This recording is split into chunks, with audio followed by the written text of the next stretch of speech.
Salut, c'est Adam.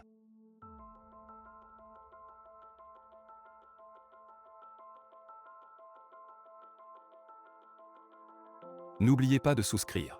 Le film s'ouvre sur une scène à l'hôpital où naissent deux enfants, l'un nommé Lee Flynn et l'autre Elle Evans. Ces deux enfants sont très proches depuis leur naissance. Elle, qui n'a que 11 ans, est confrontée depuis un certain temps à la maladie prolongée de sa mère. La santé de sa mère continue de décliner pendant 3 ans et, tragiquement, elle décède alors qu'elle est encore très jeune.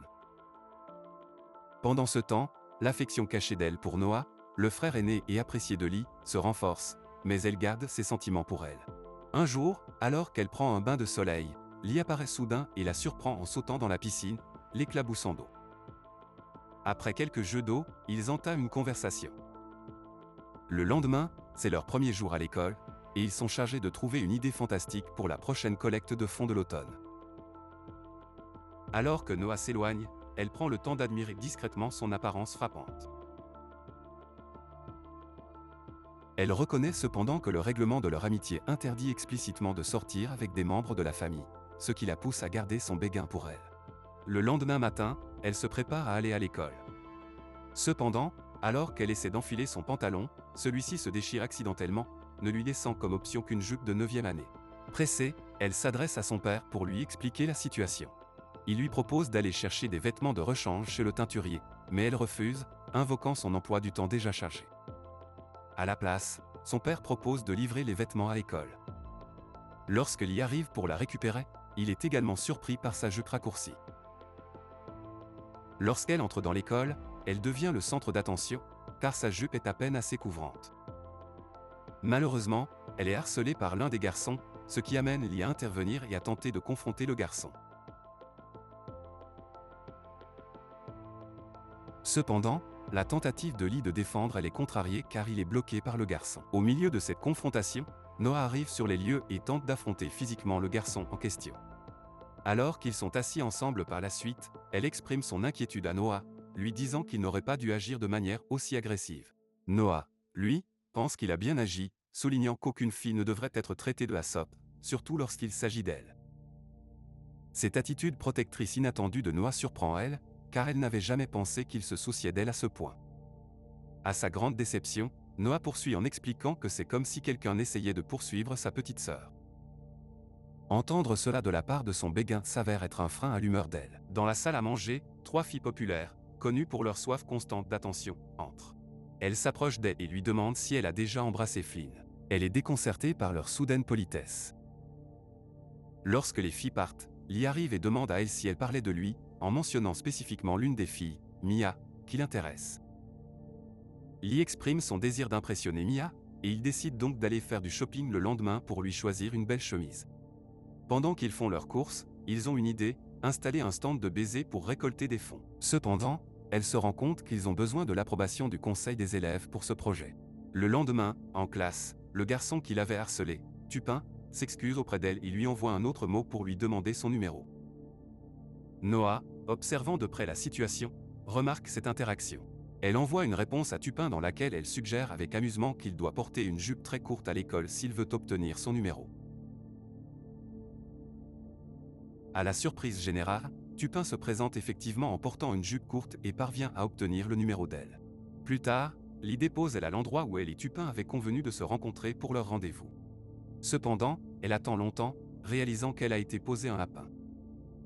Elle contacte Lee, qui finit par la récupérer. Lorsque Tupin arrive, il explique qu'il voulait venir à un rendez-vous, mais que Noah l'en a dissuadé. Il révèle ensuite que Noah a dit à tous les autres garçons de ne pas non plus sortir avec elle. Le lendemain, il commence à travailler sur leur idée du stand de bisous et convainc la communauté de la soutenir en présentant des arguments convaincants. Elle mentionne que le populaire Noah participera également au stand, ce qui persuade la communauté d'accepter l'idée avec enthousiasme, convaincu que cela sera un succès. Plus tard, lors d'une réunion de famille, Noah décide de fabriquer ce qui s'est passé le premier jour d'école pour épargner à elle de l'embarras. Elle suggère ensuite à Lee de la déposer, mais Noah insiste pour le faire. Elle, ignorant que Noah a un vélo, accepte initialement mais change d'avis lorsqu'elle réalise qu'elle ne se sent pas à l'aise de s'asseoir avec lui sur un vélo.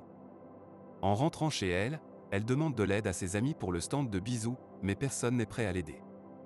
Cette nuit-là, les filles populaires l'invitent à une fête et la poussent à boire. Lorsqu'elle refuse, elle la force à en prendre une. Elle s'informe sur la participation de Noah au stand de bisous et disent à elle qu'elle devrait lui parler immédiatement. Elle aborde Noah à la fête, où il embrasse une autre fille qui traite elle avec rudesse. Noah intervient et demande à la fille de partir. Lorsqu'elle discute du stand de bisous avec lui, Noah exprime sa réticence à y participer. Elle retourne vers les filles populaires et ment en disant que Noah a accepté de rejoindre le stand. Se sentant stressée à propos du stand, elle se soude beaucoup à la fête et manque de se déshabiller. Cependant, elle est sauvée de la chute par quelqu'un. Quand elle se réveille le lendemain matin, elle se trouve dans la chambre de Noah. Il explique qu'il a dormi dans la maison d'amis car elle était dans son lit. Malgré sa gueule de bois, elle finit par tomber sur Noah, ce qui entraîne un moment maladroit mais joyeux.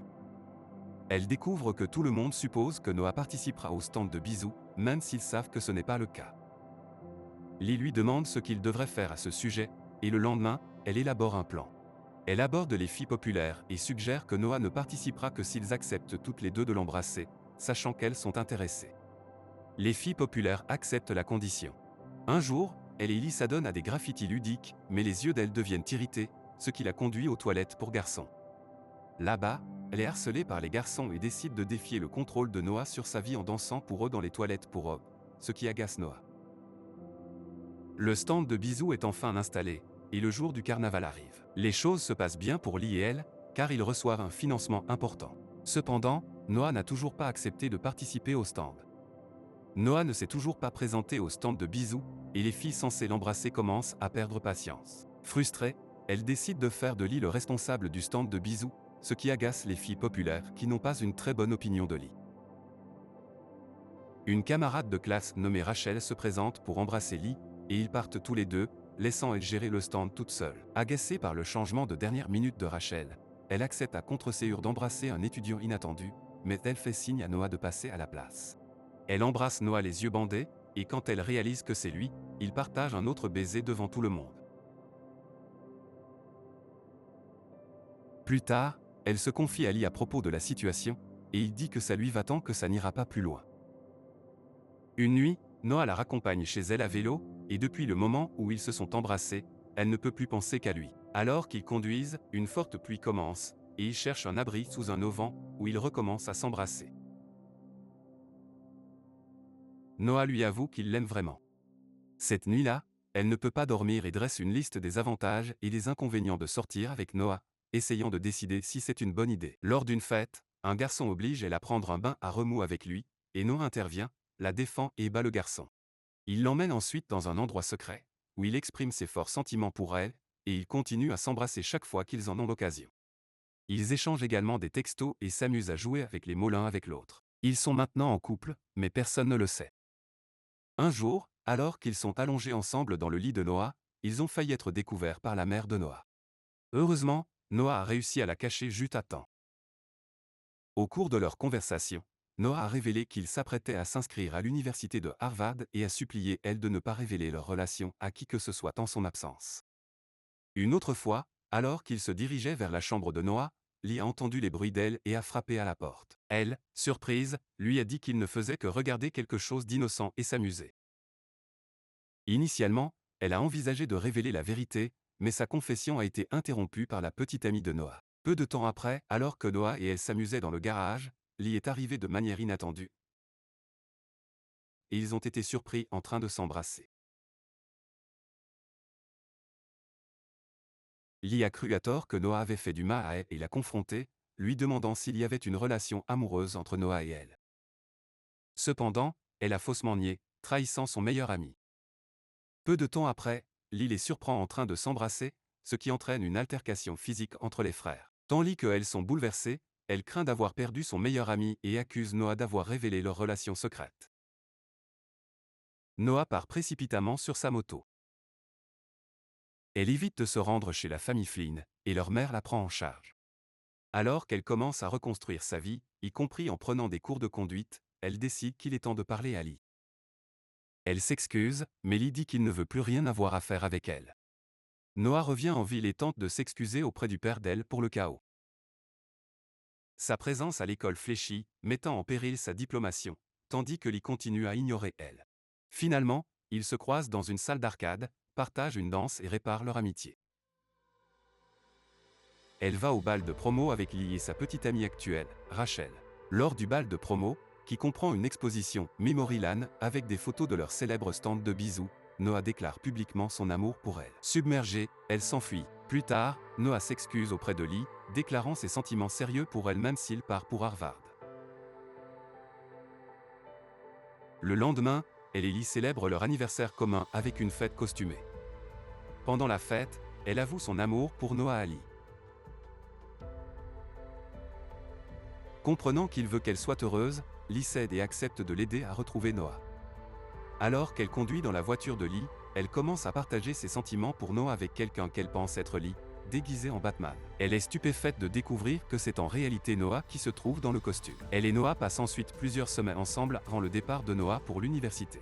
Alors qu'elle le regarde partir, elle est incertaine de l'avenir de leur relation, mais elle sait qu'une partie de son cœur lui appartiendra à jamais. Vous pouvez regarder la deuxième partie via le lien dans la description. Également, écrivez dans les commentaires ce que vous pensez de cette histoire. Mettez un j'aime et abonnez-vous. Au revoir.